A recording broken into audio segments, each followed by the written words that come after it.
창세기 1장에서 창조에 대하여 대략적으로 여섯째 날까지 창조했음을 이야기하고 있습니다. 이것이 지난주 말씀드렸듯이 3일 이렇게 대칭됩니다. 첫째 날은 하나님이 빛이 있으라 라고 빛을 짓죠. 그래서 빛과 어둠을 나누게 되고, 넷째 날은 그 빛에 대하여 이제 내용을 채우게 되는 거죠. 해와 달과 별들을. 둘째 날은 궁창을 만들게 됩니다. 하늘의 궁창과 아래의 궁창을 나누게 되고, 위에를 하늘이라 그러고 아래의 궁창을 물이라고 이렇게 표현을 합니다. 그리고 다섯째 날은 그 내용을 채우는 거예요. 그래서 바다의 물고기와 하늘의 새를 짓죠.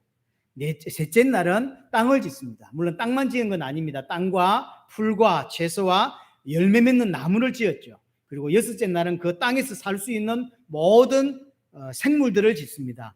가축도 짓고 짐승도 짓고 사람도 만들게 되죠. 그래서 이 3일이 이게 대칭되도록 그렇게 표현되어 있습니다. 근데 중요한 것은 창조의 모든 포커스, 창조의 모든 초점은 사람에게 맞춰져 있다는 거죠. 6일 동안의 창조를 대략으로 설명하시고 나머지는 어디에 포커스를 맞추고 있냐면 사람이 어떻게 창조되었는지가 포커스가 맞춰져 있습니다. 모든 것을 다 창조하신 이후에 사람을 짓게 됩니다. 마치 이제 부부가 아기를 가지게 되었을 때 아기가 태어나기 전에 모든 이제 준비를, 아기가 태어났을 때 필요한 모든 준비를 하고 아기를 낳죠. 똑같은 거죠. 하나님께서 인간에게 필요한 모든 것들을 다 만드시고 그 이후에 인간을 창조하게 됩니다. 인간을 위해서 모든 것을 만드셨다라고 해도 과언이 아니라는 거죠. 또 하나, 하나님이 인간을 만드심에 있어서 아주 특별함이 있다는 거예요. 그게 두 가지입니다. 하나는 하나님이 계획을 가지고 만드셨다는 거예요. 오늘 26절을 한번 보겠습니다. 하나님이 이르시되 우리의 형상을 따라 우리의 모양대로 우리가 사람을 만들고. 다른 걸 만들 때는 없던 표현이에요. 그러니까 하나님이 계획하셨다는 거예요. 다른 것을 만들 때는 그냥 명령하시죠. 있으라 이렇게 하면 이게 성취됐어요. 그러나 사람을 만들 때는 그렇게 하지 아니하시고 우리가 우리의 모형대로 이렇게 만들자라고 하시면서 마지막 26절 마지막 부분에도 모든 것을 다스리게 하자 이렇게 계획을 가지고 있다는 거예요. 계획을. 하나님이 인간을 만드심에서 특별함이 뭐냐면 계획을 가지고 만드셨다는 거예요. 이런 표현을 일부러 두신 거예요. 이런 표현을. 그러니까 하나님은 성삼위 하나님이 말을 하지 않아도 능력과 지혜와 모든 것이 같아요. 그래서 의논하지 않아도 그냥 알게 돼 있어요. 그럼에도 불구하고 26절에 하나님의 계획을 설명하고 있어요. 그것은 우리가 알기를 원한다는 거죠. 그냥 만든 것이 아니라 성삼위 하나님의 그 전능하신 능력으로 계획하셔서 만드셨다고 하는 것을 우리에게 알려주고자 하는 것이죠. 하나님은 의논이 필요하지 않습니다. 그럼에도 불구하고 이걸 설명하고 있죠. 또 하나가 뭐냐면 다른 창조와 다른 게 뭐냐면 인간은 하나님의 형상대로 지음받았다고 하는 거죠. 다른 것은 이런 표현이 없는데 인간만 하나님의 형상대로 창조했다라고 표현하고 있습니다. 자, 오늘 내용의 중요한 핵심 포인트가 뭐냐면 바로 이 부분입니다. 하나님의 창조의 핵심은 인간이고 그 인간의 창조에는 특별함이 있다는 거죠. 다른 것과 다르다는 거죠. 계획하셨고 또 하나가 하나님의 형상으로 만드셨다는 거죠. 오늘 구체적으로 하나님의 형상으로 만들었다고 하는 의미가 뭐냐는 겁니다. 하나님 우리에게 말씀하고자 하는 가장 중요한 게 오늘 이 부분입니다. 크게는 두 가지로만 설명하고자 합니다. 신학적으로 또는 여러 가지로 하나님의 형상이라고 하는 의미가 꽤 많이 있습니다. 꽤 많이. 근데 그것은 신학적인 의미고요. 지난주 제가 말씀을 드렸듯이 하나님의 진리를 당신의 방식대로 설명하지 아니하시고 인간의 방식대로 눈높이를 낮추어서 설명을 합니다. 왜 그러냐면 인간이 알아들어야 되니까. 그래서 출애굽해서 가나안으로 가는 그 여정을 갖고 있는 그 사람들이 이걸 보는 사람들이고 이 사람들이 이 말을 했을 때 알아들을 수 있도록 설명하고 있다는 거죠.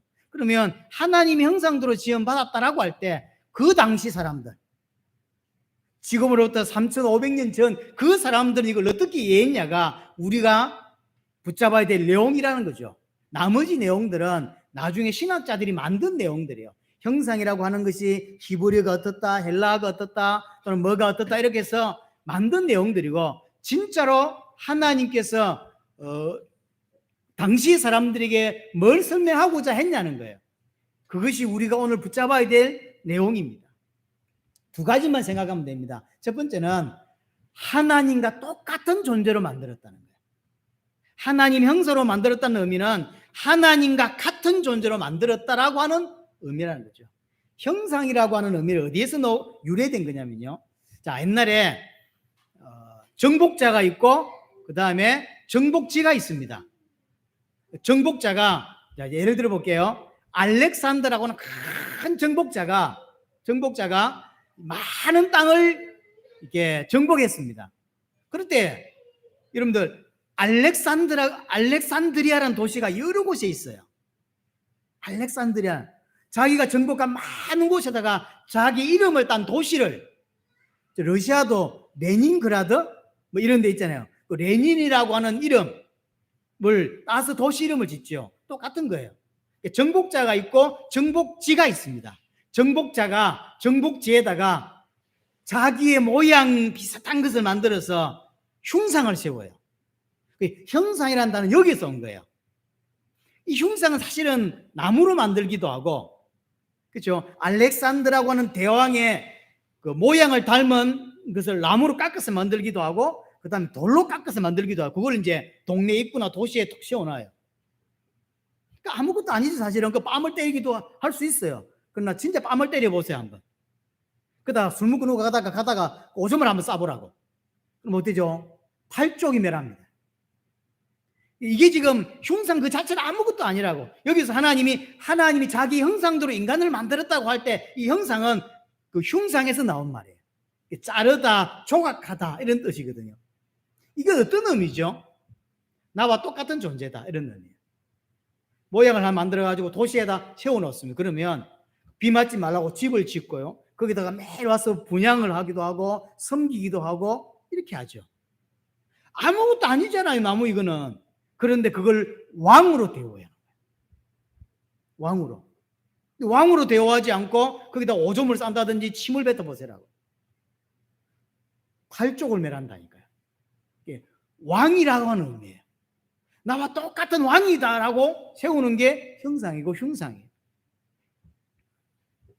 좀 전에 말씀드렸듯이 형상이라는 단어가 그러면 성경에도 그 당시의 상황에서도 형상이라고 할 때 어디에 가장 많이 쓰는 단어냐면 왕이라고 할 때 가장 많이 쓰는 단어가 형상이라고 하는 거죠. 그래서 흉상을 세워놓고 왕처럼 대우하는 거예요. 그래서 인간은 어떤 존재냐면 하나님이 만든 피조물이지만 하나님과 똑같은 존재예요. 하나님 앞에서는 종이지만, 아무것도 아닌 종이지만 세상에서 왕이라고 하는 거예요. 그게 오늘 형상이란 단어에서 우리에게 가르치고 있는 내용입니다. 종이면서 왕인 존재, 피조물이면서 하나님과 같은 존재. 자, 이 내용을 가장 잘 설명하고 있는 데가 시편 8편인 것 같습니다. 시편 8편을 한번 보겠습니다. 우리가 여러 번 본 적이 있습니다. 이 시편 8편은 다윗이 지은 시입니다. 다윗이 지었는데 이걸 이제 학자들이 창조시라고 표현을 합니다. 쉽게 말하면 하나님이 세상을 만드셨던 창세기 1장의 그 창조 이야기를 자기 나름대로 이렇게 이제 시로 표현한 거죠. 4절에 보시면 사람이 무엇이게 주께서 그를 생각하시며 인자가 무엇이게 주께서 그를 돌보시나이까. 사람이 아무것도 아니에요. 그런데 하나님은 인간을 어떻게 생각하시고 어떻게 대하셨냐 이렇게 설명하고 있습니다. 5절에 그를 하나님보다 조금 못하게 하시고 영화와 존귀로 간을 씌우셨다. 다윗이 이해하고 있는 인간입니다. 하나님이 인간을 어떻게 만드셨다고 이해하고 있냐면 하나님보다 조금 못하게 만드셨다는 거죠. 이 성경이 개혁된 지가 이제 한 십몇 년 돼 가고 있죠. 거전 성경, 우리 개역 개정 말고 그냥 개역 성경에는 천사들보다 조금 못하게 이렇게 되어 있고요.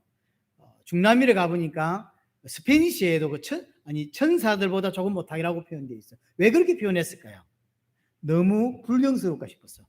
인간을 모습을 보니까 아무것도 아닌데 하나님하고 비교할 때 원문은 히브리 자체는 하나님보다 조금 못하게라고 되어 있어요.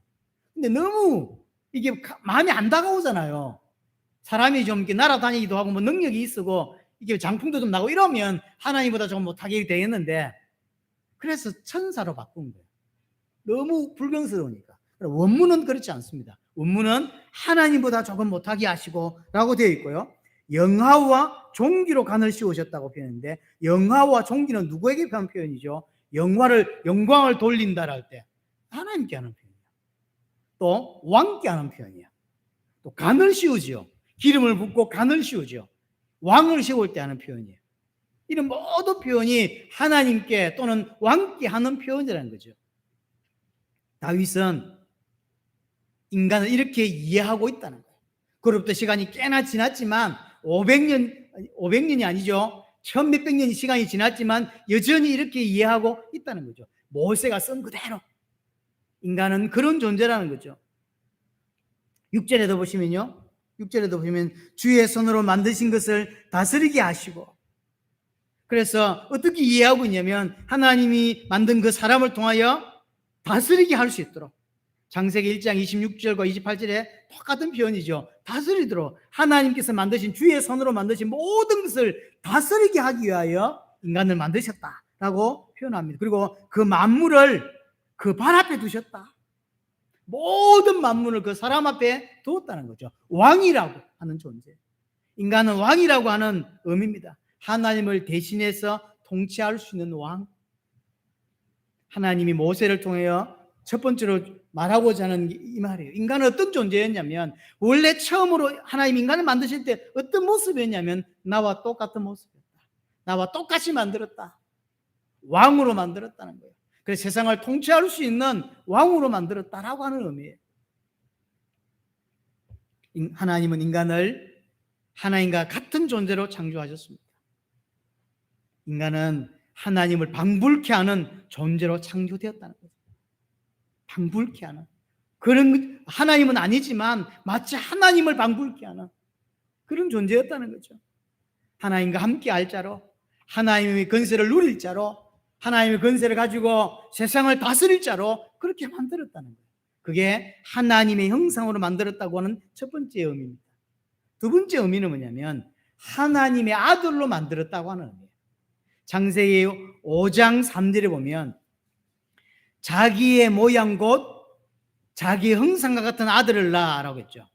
형상과 모양은 같은 의미로 써지는 것 같습니다. 교차적으로 써져요. 1장 26절과 비교할 때 모양과 형상이 앞뒤로 뒤바뀐 정도 차이밖에 없어요. 여기서 자세히 읽어보면 형상을 어떻게 표현하고 있죠? 아들로 표현하고 있어요. 자, 보시면 자기의 모양, 그러니까 자기 형상과 같은 아들. 자기 형상이, 하나님의 형상이 그럼 뭘 의미하는 거죠? 뭘 가르치고 있죠? 아들을 가르치고 있어요. 그러니까 형상이라고 하는 의미는 아들이라고 하는 의미예요. 아들로 만들었다는 거죠. 조금 더 길게 설명하자면, 창세기 5장 3절을 조금 더 길게 설명하자면 아담이 셋을 낳았죠. 그러니까 셋이 아담의 형상 가진 아들이 있듯이 우리는, 인간은 하나님의 형상 가진 아들이다라고 하는 의미인 거죠.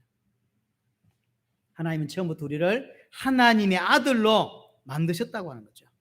하나님과 같은 존재이면서 왕이면서 하나님의 아들. 그럼 누가 연상되죠? 하나님과 똑같은 존재.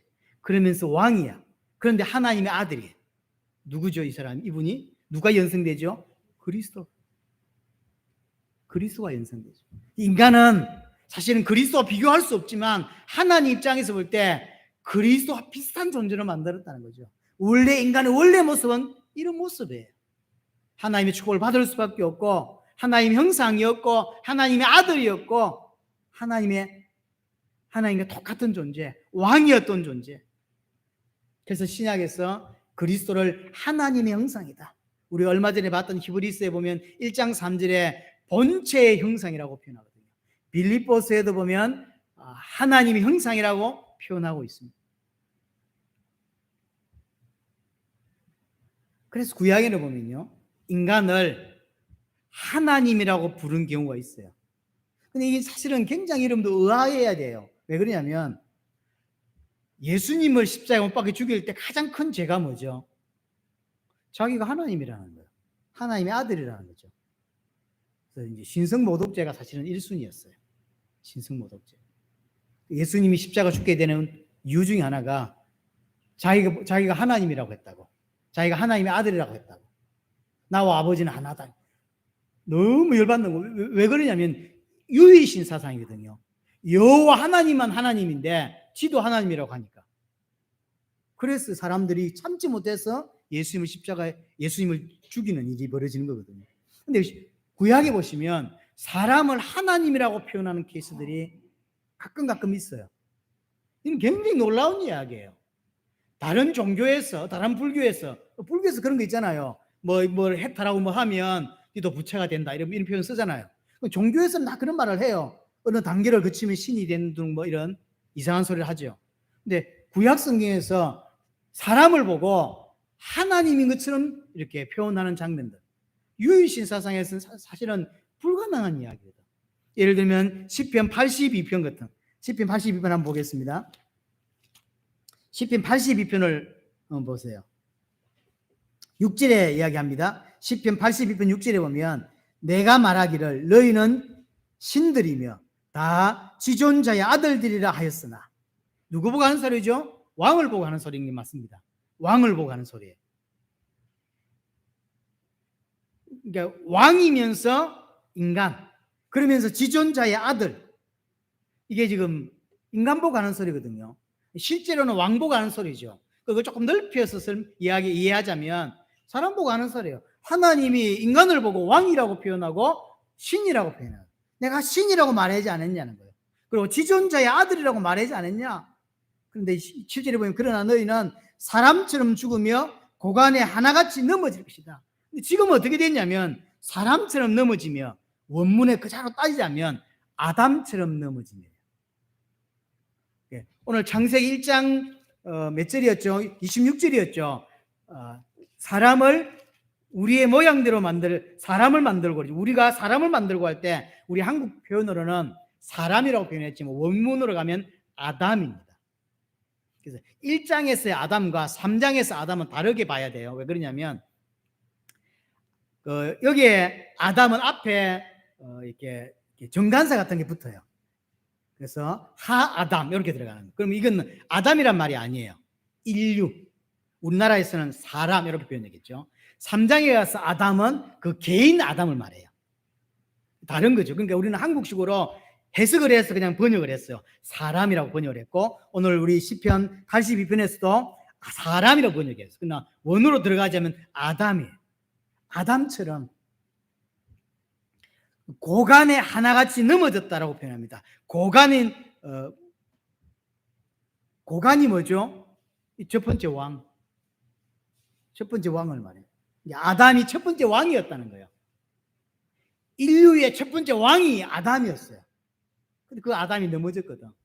우리가 그렇게 됐다는 거예요. 그래서 구약에서 많이 나오진 않지만 인간을 왕이라고 표현하고 인간을 하나님이라고 표현한 장면들이 있습니다. 자, 첫 번째 이해해드릴 게 뭐냐면 하나님은 인간을 어떻게 만드셨냐는 거예요.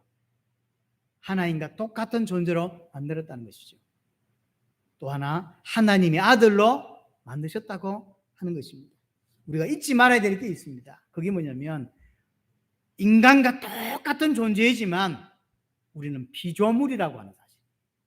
이것을 놓칠 때 그걸 보고 타락이라고 말하고 그걸 죄라고 이야기합니다. 우리는 피조물입니다. 우리는 그분 앞에 종입니다. 그래서 그 선을 넘지 말아야 돼요. 그 선을 넘지 않게 하게 주신 게 언약인 거예요. 언약에 순종하는 것은 그 선을 넘지 않는 거죠. 하나님을 하나님으로 신뢰하고 믿는다는 것이고, 언약을 어긴다는 이야기는 내가 하나님처럼 된다는 거죠. 판단의 기준, 선과 악을 판단하는 기준이 나라는 거예요. 이것이 옳고 저것이 틀렸어 라고 하는 판단의 기준이 나에게 있는 거죠. 그게 죄입니다. 모든 판단의 기준은 하나님께 있어요. 하나님이 그게 옳아 그러면 옳은 거예요. 근데 타락한 우리 입장에서 그게 옳고 저게 틀리고 이렇게 판단하는데 그게 틀린 거예요. 하나님이 그렇다고 하면 그게 옳은 거예요. 그게 맞는 거예요. 타락한 입장에서 자꾸 내가 가진 기준으로, 선과 악의 기준으로 이것은 옳고 그것은 틀렸고 이렇게 표현한다고. 하나님이 어떤 사람에게 어려움을 주었다고 하니까 왜 어려움을 줘? 하나님이 판단을 내가 하고 있는 거예요. 선하신 하나님은 선하게 인도하시거든요. 나는 이해할 수 없어요. 그 사람이 왜 어려움을 당하는지, 왜 그 사람이 고통을 당하는지 나는 이해할 수 없지만 하나님은 선으로만 존재하시고 하나님은 선한 것만 하세요. 악은 행하지 않으세요. 그러면 그 사람에게 그 고통이 하나님 볼 때는 가장 선한 거였다니까. 단 나는 이해할 수 없어요. 왜냐하면 나는 선을 갖고 있지 않기 때문에요. 내가 판단할 때 이게 선이고 내가 판단할 때 이게 악일 뿐인 거예요. 하나님이 선이라고 말하면 그게 선인 거예요, 사실은. 그래서 하나님이 그 선을 주셨어요. 그게 언약이라고 하는 거예요. 선악과라는 언약을 그들에게 주시고 이게 순종하면 하나님께 순종하고 하나님을 믿고 하나님을 신뢰한다고 하는 의미예요.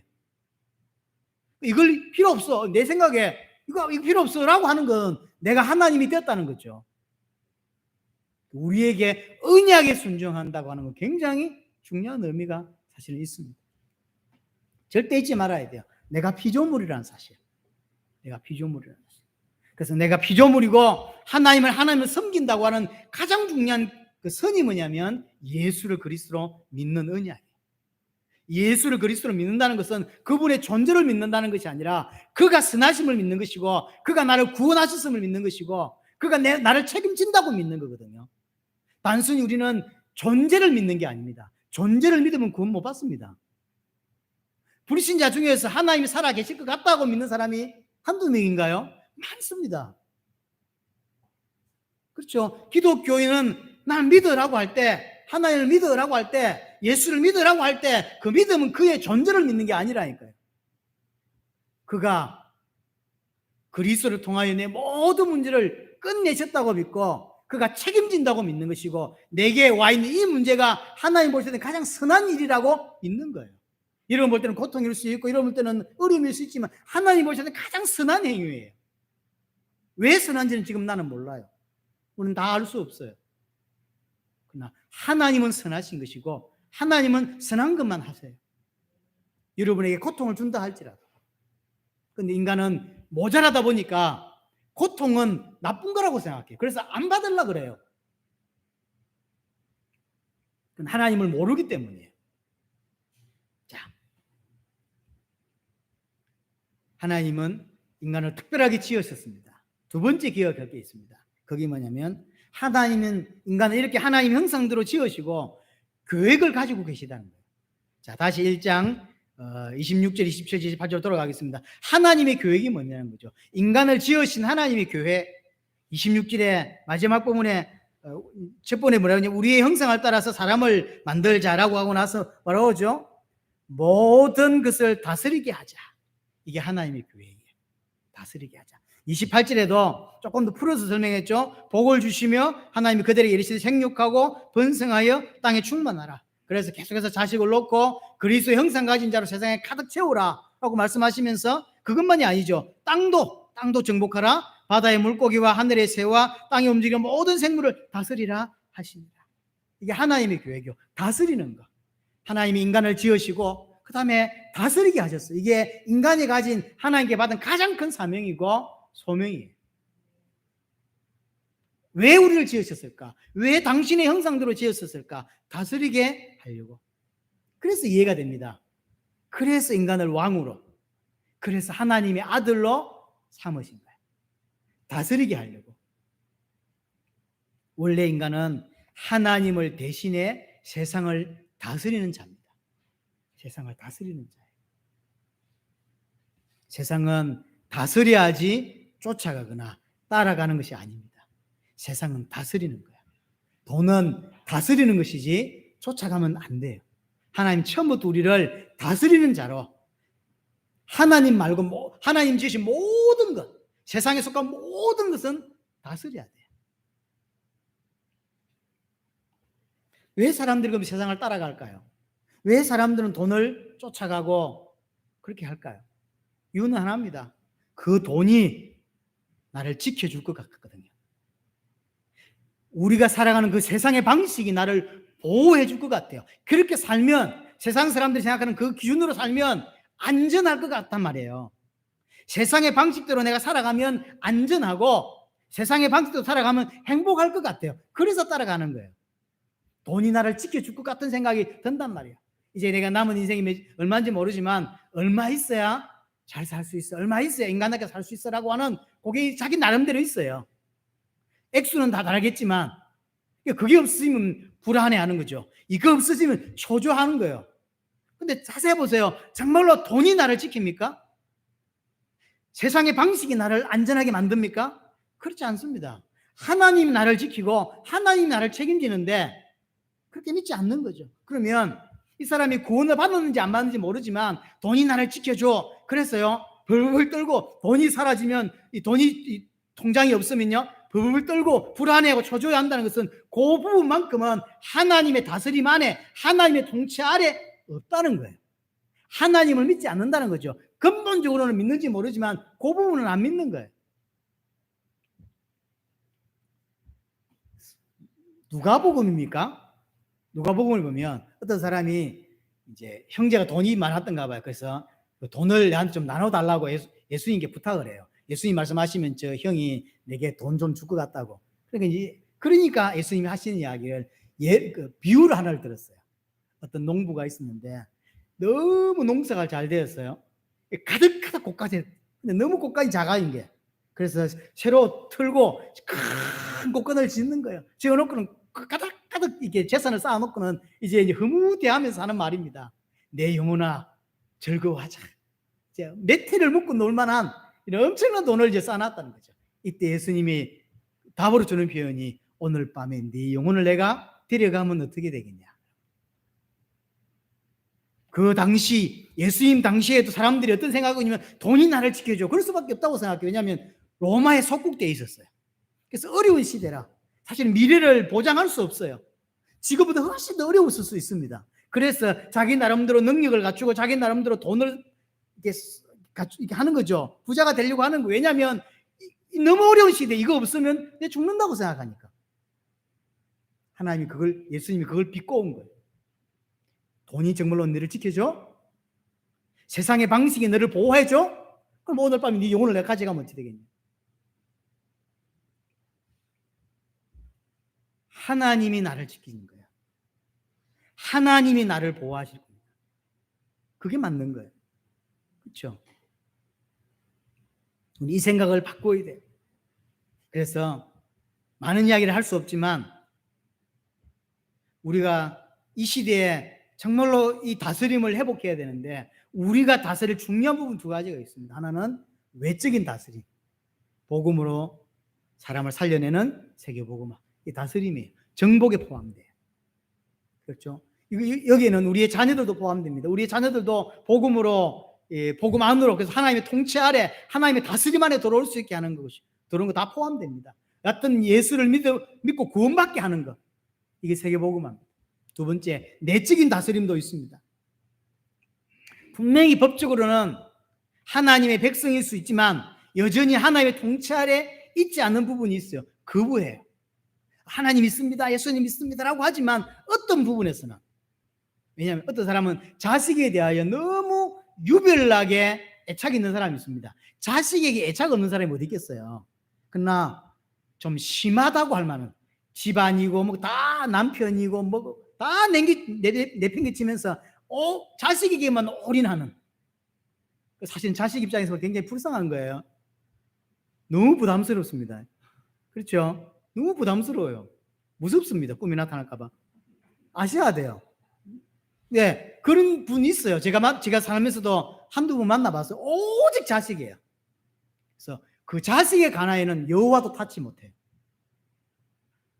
믿는 거 아닙니다. 공식적으로는 그 사람이 법적으로는 하나님의 백성일지 모르지만 하나님의 통치 아래에 없는 거예요. 딴 거는 하나님이 인정하지만 그 부분만큼은 내가 낳았으니까 내 자식입니다. 절대 건드리면 안 돼. 이 아이는 서울대 가야 되고요. 이 아이는 의사가 돼야 되고요. 이 아이는 내 방식대로 키울 겁니다. 성경이 뭐이고 하나님이고 뭐이고 없어. 필요 없어. 그 경제도 그런 게 있어요. 다른 건 다 하나님 인정하는데 경제만 딱 인정 못 하겠어요. 돈이 없어 보세요. 하나님 돌아가신 것만큼 슬프고요. 하나님 인정 안 하는 거 하나님 안 믿는 거예요. 하나님의 통치를 안 받는 거예요. 하나님이 나를 지키신다고 말하는데 필요 없다는 거예요. 그걸 안 믿어지는 거예요. 내가 너를 책임지겠다고 말하는데 하나님 그게 안 믿어져요. 그래서 돈을 쌓아야 돼요. 이 내적인 다스림이 있습니다. 우리에게 복음이 우리에게 들려지면서 이게 사실은 한 부분 계속 하나님의 다스림 안으로 들어가야 돼요. 어떤 건 하나님이 인정했는데 어떤 건 인정을 못해요. 그래서 시간이 지나면서 계속 인정되어 가는 거예요.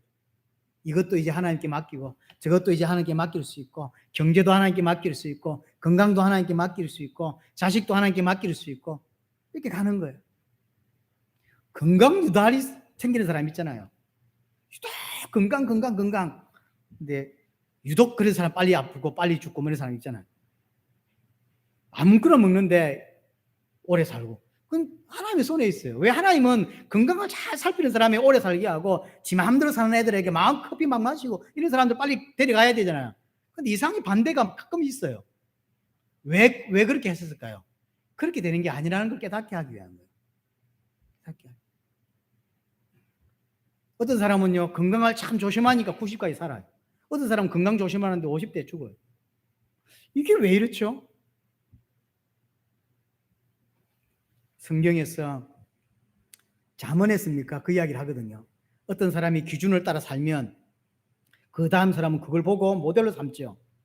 근데 해본이 안 되는 거예요. 아침형 인간 좋은 거라고 해서 따라 해봤는데 어떤 사람은 아침형 인간 맞는 사람은 아침형 인간이 안 맞아요. 성경에서 그 답을 주고 있거든요. 뭐라고 주고 있죠? 따라가서 될 일이 아니라는 걸. 이렇게 하면 된다고요. 성공 위한 7가지 있잖아요. 다 했는데 안 돼요. 어떤 사람은 하나도 안 따라 했는데 되는데. 그게 안 맞는 게 아니에요. 맞는 게 아니에요, 사실은. 오직 인간은 하나님만 바라보고 하나님을 의지하며 하나님과 함께 사는 게 맞는 거예요. 그게 맞는 거지. 그래서 하나님이 계획을 따라 하나님이 빨리 데려가고 싶으면 데려가시고 하나님 조금 더 오래 살게 하시면 오래 사는 거 그런 것이지 기준이 전부 다 하나님이어야 돼요. 근데 사람한테 와 있거든요. 그걸 하나님은 원치 않는 것입니다. 그래서 고린도후서 10장 5절에 보면요. 하나님 아는 것을 대적까지 높아진 모든 것을 다 무너뜨리라고 표현해요. 이는 성도보고 하는 소리입니다. 교회 다니고 있지만 옛날에 교회 다니기 전에 갖고 있던 세상의 여러 가지 사상들이 여전히 교회 다니면서 그대로 갖고 있는 거예요. 세상 방식, 돈이면 최고일 것 같고 하는 이런 세상 방식 그대로 가지는 거죠. 그걸 다 무너뜨리래요. 그리고 모든 생각을 사로잡아 그리스도께 복종시키라 그러는 거예요. 하나님 이것만은 안 됩니다. 그것도 복종시켜요. 다 인정합니다. 하나님이 세상을 창조한 것도 인정하고 하나님이 내 생명의 주권자인 것도 인정합니다. 그러나 이것만은 안 됩니다. 라는 게 없어야 된다는 거죠. 모든 걸 사로잡아서 그분께 복종시켜라. 하나님이면 오케이. 하나님이 나를 좀 일찍 데려가고 싶어 하시면 오케이. 하나님이 나를 모자란 나를 선교에 쓰시겠대. 오케이. 그거 해야 돼요. 근데 이 다스림은 이 땅에서 끝이 아닙니다. 하나님이 원래 처음 주셨던 이 다스림의 이 목적은 어디까지 연결되냐면 새 하늘과 새 땅과 연결된다는 걸 아셔야 돼요. 그래서 여러분 기억해야 돼요. 자, 여러분들이 새 하늘과 새 땅, 천국이겠죠? 그 천국 가서 뭐 하시는 거예요? 이번 주 조영규 목사님이 이제 돌아가셨는데 천국 가셨어요. 가시는지 잘 모르겠는데 가봐야 하는데 자, 그분 천국 갔다 보고 가서 뭐 할까요? 아무것도 안 하고 가만히 있어. 논팽인가요? 성경에는 이런 부분이 몇 개 있어요. 천국 가서 우리가 뭐 해야 되는지에 대한 힌트가 몇 가지 있단 말이에요. 근데 우리는 천국 가는 것에 대해만 예수 믿고 천국 가자. 이것만 생각해요.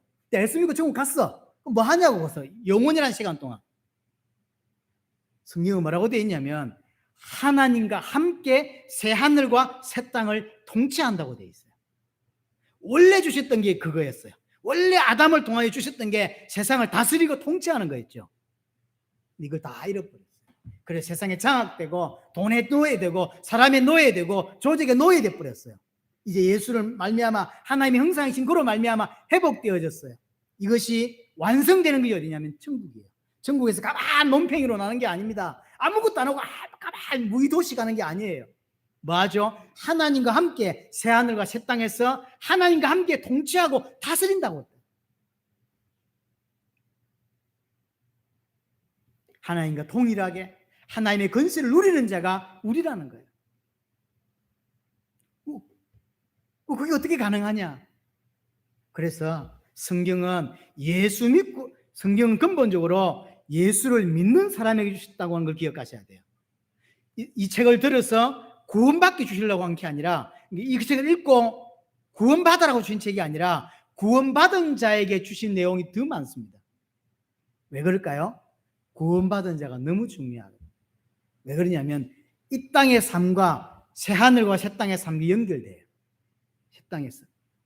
새 땅에서 하나님과 함께 통치하고 다스릴 수 있는 자로 준비되는 기간이 이 땅의 삶이에요.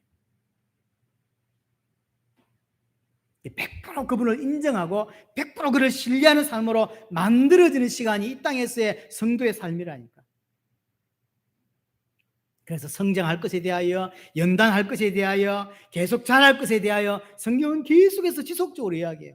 좀 강하게 설명하자면 바울이 쓴 13권에 14권에 쓰신 거의 절반 이상, 한 60에서 70%는 삶에 대한 이야기예요. 그 말은 삶을 똑바로 살아라는 개념이 아닙니다. 구원받고 준비되어 가야 된다는 거죠. 성장하고 연단하고. 왜냐하면 새하늘과 새 땅에서 정말로 이제 하나님과 같게 다스려야 되는데 다스릴 수 없는 자가 된다면, 그를 신뢰할 수 없는 자로 되어 있다면 어떻게 되겠습니까? 이 땅의 삶은 굉장히 중요합니다. 그리스도의 장성한 분량까지 충만한 데까지 자라라, 그에게까지 자라라고 이야기하죠. 우리가 모델로 삼을 수 있는 분이 결국 한 분밖에 없어요. 예수님.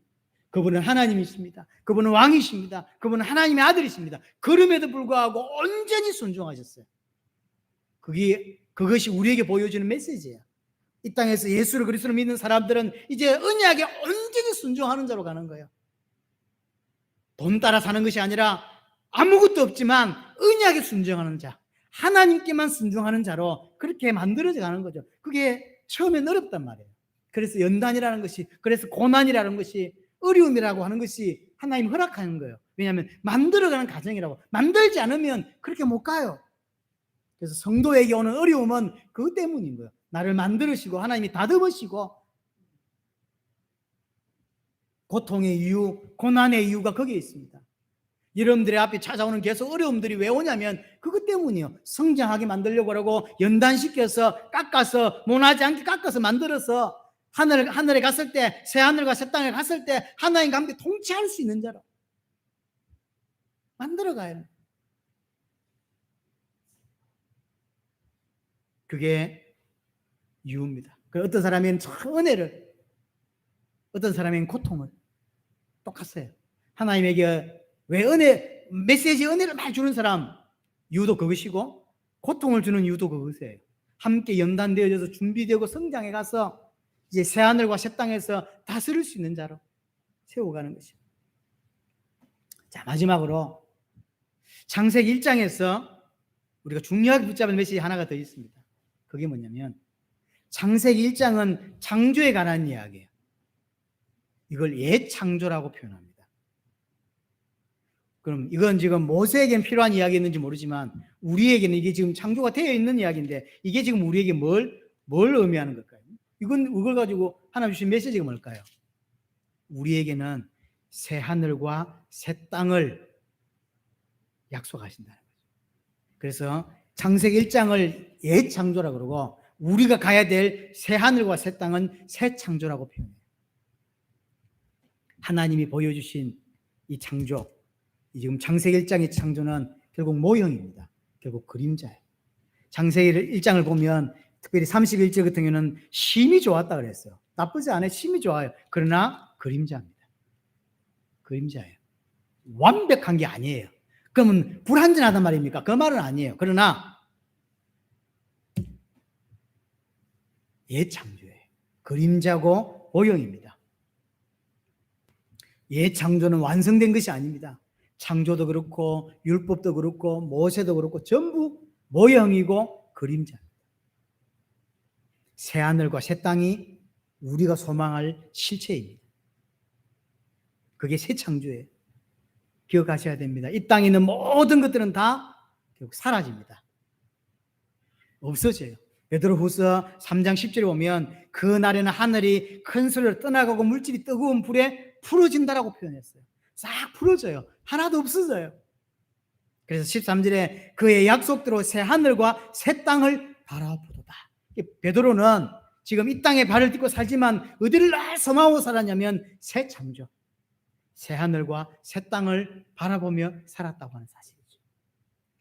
우리는 오늘 창세기 1장 창조, 이 창조를 보면서 하나님께서 장차 완성할 새 하늘과 새 땅을 소망하는 자가 되어야 한다는 거죠. 모르긴 해도 우리는 잘 모릅니다. 그러나 분명한 것은 하나님이 새롭게 준비하신 그 새 하늘과 새 땅은 창세기 1장 그 창조와 비교할 수 없는 완벽하고 완전할 것이라고 하는 것입니다. 우리는 그곳에서 하나님과 함께 하나님의 건설을 누릴 것이고 우리는 그곳에서 하나님과 함께 새 하늘과 새 땅을 통치하고 다스린 자가 될 것이라고 하는 것이죠. 우리를 그렇게 만드셨고 우리는 그렇게 부름을 받았습니다. 그 은혜가 여러분에게 있게 되기를 바랍니다.